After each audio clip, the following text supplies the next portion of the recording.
Hi, Bisprin! Nagbabalik na tayo sa ating How's Your Heart? At kasama natin ngayon si Gandang Kara! Hello! So, ang topic natin ngayon ay usapang ghosting. Ayun! Yes! Naku! Ang tanong muna, ano ba ang ghosting? Ghosting is yung abrupt na parang bigla siyang nawala all of a sudden na ano bang ginawa ko? May kasalanan ba ako? Or ano bang mali? Ano nangyari? Anyari? San ka na? Parang ganon. So, nawala siya Oo, bigla. biglaan. Oh. Nang walang paalam. So, usually din, tinatanong nila lagi, Nag-ghost nag-ghost ka na ba? Or ikaw yun ang ghost? Oo. Tsaka masama ba yun? Well, ako... Yay, mag-share si Kaya!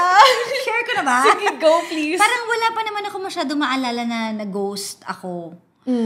Parang mas guilty ako sa part na... oh my gosh! Parang guilty ako sa part na ng ghost ako. Aminado naman ako, pero syempre, wag niyo pong gayahin, di ba? Sige, ano to? Bata ka pa ba nito? Bata Dalaga? pa naman ako noon. Oo, bata pa ako noon. Nung mga college days ko, nung nagka-boyfriend ako before, ako kasi yung tipo ng tao na hindi ko kayang magpaalam. Kasi feeling ko, once na magpaalam ako, hindi ko kakayanin pag sinabi niyang sorry o okay na ulit, mapapa-oo agad ako. So, hindi ko mapapanindigan yung decision ko. That's why, yun yung ginagawa ko before. Hindi naman lagi Baka sabihin parang lagi na nag-ghost Hindi, parang before na yun yung way ko na parang hindi na lang ako magpaparamdam bigla, puputulin ko yung SIM card. Di ba uso yun nun? Oo. Yung mga panahon yun, long time ago ka pa nag-break. Grabe yung putulin ko yung SIM card ko, magpapalit ako ng number, di ba? So yun yung ginagawa ko before kasi hindi ko kaya, maawain kasi ako. So parang feeling ko yung best decision na, para wala na talaga, makaka-move on ako. Pero syempre, masakit pala yun. Di ba? Kapag ginawa mo. Pag sa'yo din nangyari, parang wait lang. Pag-isipin mo. Oo. So, meron din kasi akong na-research na sabi daw nila, tawag daw sa mga ganun din, avoidant. Takot kasi sila sa iharapin yung mga problem. So, kinakat na lang daw nila para mawala. Or minsan, pag sobrang attached na daw nila sa tao, takot sila ma-inlove sobra. So, makikipaghiwalay sila. Ayoko na kausapin to, babay na, babay. Oo, naku. Di, ganun din, di ba? Exacto yung sinabi mo. So, nangyari sa'yo. Ganun So, ako. yan yung sitwasyon mo. Exacto, oo. Takot ako. Takot talaga ako. Okay. Parang hindi ko kaya. So, paano ba magpaalam? Parang ganun. So yun yung naisip meaning, ko. kasi usually pag ganun, trauma daw yun eh. Meron ka daw napagdaanan dati, nung bata ka, na may nang iwan siguro sa'yo. So, natakot ka na gawin yan sa'yo. Inunahan mo na. Sabi nila. Siguro nga. Baka. Kasi ako, siguro, ngayon, looking back, na-realize ko na, oo nga, no, baka nga. Kasi, iniwan kasi kami ng daddy ko before. So, baka may connect siya na ayoko ng feeling na naiiwan.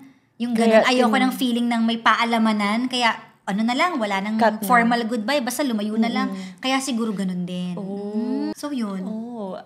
Alam mo ba, ako na-ghost na ako. Ikaw, ilang beses? Ayan, napapunta na tayo sa'yo. Hindi, ako, both. Nag-ghost na ako ng tao, nag-ghost na rin ako.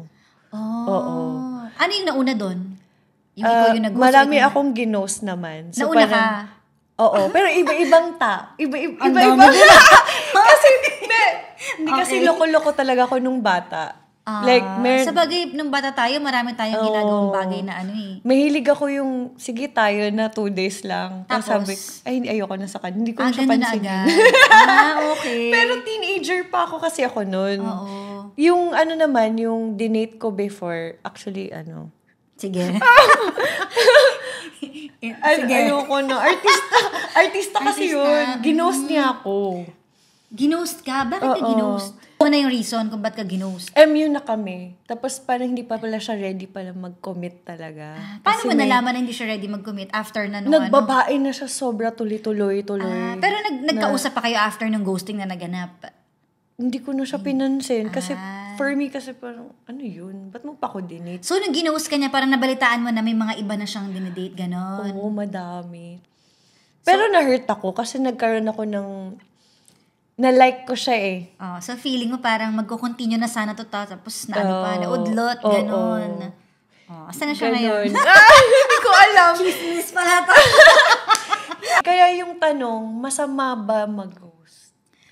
Okay, masama bang mang-ghost? Kasi may iba na pikpikon, parang sabi nila, meron tayong pinagsamahan, tapos ginost mo lang. Para sa akin kasi dapat wag namang ghost. Kasi nung pumasok ka kasi sa buhay ng isang tao, nananahimik siya, di ba? Parang, I'm doing my thing, tapos bigla kang susulpot, papasok ka, papainlavin mo, or papasayahin mo, lahat ng emotions nandun, and then suddenly biglang iiwan mo ng ganun, di ba? Parang hindi ka magpapaalam ng maayos. Nung pumasok ka naman sa buhay niya, nagpaalam ka naman na, pwede bang ganito, pwede bang ganyan, pwede ba tayong lumabas? Yun na yung start eh. Tapos pag aalis ka, walang paalam. Parang kang pumasok sa isang bahay na binuksan mo yung pinto, pinapasok ka naman, pero nung curfew na at kailangan mo nang umalis, bigla mong iniwan yung tao sa loob nang bukas yung pinto. Diba? Paano kung pasukin nyo na magnanakaw, diba? So, dangerous siya para sa akin. So, dapat hindi nyo gawin.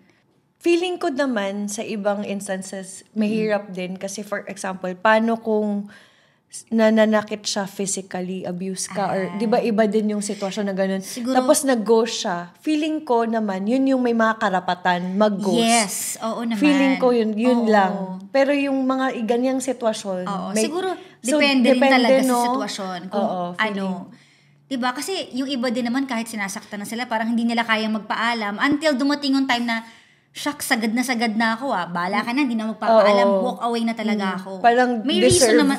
Deserve mo to. may ano naman talaga yun, di ba? May karapatan talaga. Yeah. Yun.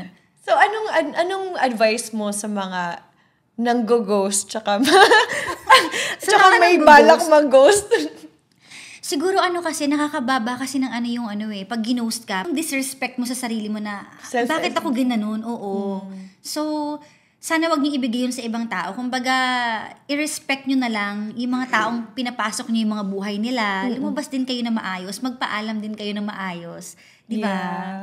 I agree with Cara. Kasi kahit papano naman meron kayong pinagsamahan. Oo. Kahit one word lang or one sentence man lang bago. Correct. Kahit isang chat lang, di mo magawa. Kahit isang text lang na, ayoko na sa'yo, bye-bye. Bago mo sirain yung SIM card mo ulit. Correct. Yeah. I think also din it comes sa maturity rin, no? Kasi like me and you, nangyari sa atin yun nung teenager. Before. So, wala pa tayong, nun, wala tayong pake. Pero ngayon na mature tayo, hindi natin gagawin yun. Correct. Yeah. So, tayo? Excuse ba tayo? Excuse tayo ng bata. Sa mga ginawa natin before. Hindi kasi minsan talaga may mga decisions ka when you're young na parang hindi mo na naiisip, tama ba to or mali? Yung hindi mo na iniisip consequences. Basta mahalaga, ginawa ko to kasi emotional ako Tama. Hindi ko kaya ganyan, so gagawin mo. Pero ngayon, sana pag nasa hustong edad naman na kayo, and marami na rin kayo experiences, pinatibay na kayo ng panahon, kumbaga gawin nyo na lang yung tama. Diba? Yes. Kasi hindi mo rin maiisip minsan paano kung sa kapatid mo nangyari, sa pinsan mo. Diba yung sa family mo, yung ginawa mo. Parang karma. So, ingat ka din sa mga ginagawa mo. Diba? So, yun. Yes. May gusto ka pang i-share before we... I-share? About sa ghosting? About sa ghosting. Alam mo, mas malalim kasi yan kapag nasa isang relasyon kayo rather than sa yung nagliligawan stage. Pero parehong mali Hindi ko sinasabing Hindi ko sinasabing dapat kapag ganito, mas magpapaalam. Pareho siyang dapat magpaalam. Pero gusto ko lang sabihin na ang lalim nung pain kapag nasa isang halimbawa, long-time relationship ka, tapos bigla ka lang i-ghost. Yeah. Yung hindi nagpapaalam na break na tayo, ayoko na sa'yo, hindi na kita mahal. Yan kasi yung mga words na siguro yung iba, kaya nila ginagawa, takot silang sabihin.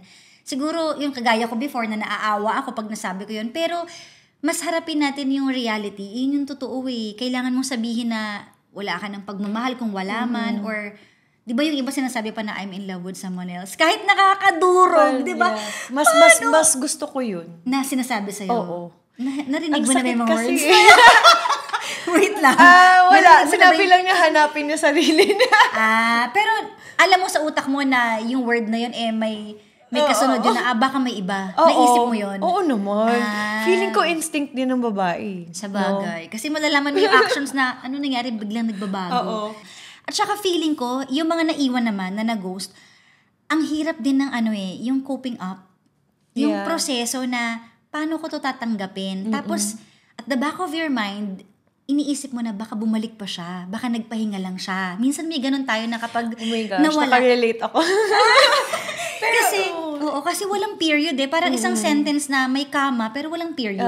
So periodan mo na maayos para yung naiwang tao, hindi siya mabaliw sa kakaisip na, ano kaya? Ngayon ko lang na-realize na hindi lang din siya applicable sa love life, pero pati sa family. Kasi naalala ko bigla na yung mom ko, iniwan niya kami, tapos pagising namin, wala na siya, tapos walang letter, or kahit Walang ano. kahit na ano. Oo. Anong Tapos, naisip mo nung time na yun?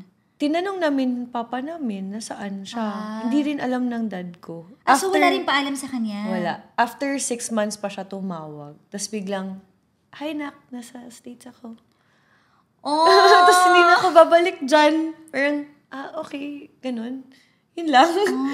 Hindi ka nagalit no na, ba't ngayon ka lang tumawag? Galit. Tumaan ako sa maraming stage. Ganon. Mga rebelde, ganun. Okay. O di ba ang hirap kapag walang paalam? Kasi parang nadudurog yung pagkatao mo na, anong nangyari? Bakit? Ang dami mong questions na hindi ka makamove forward.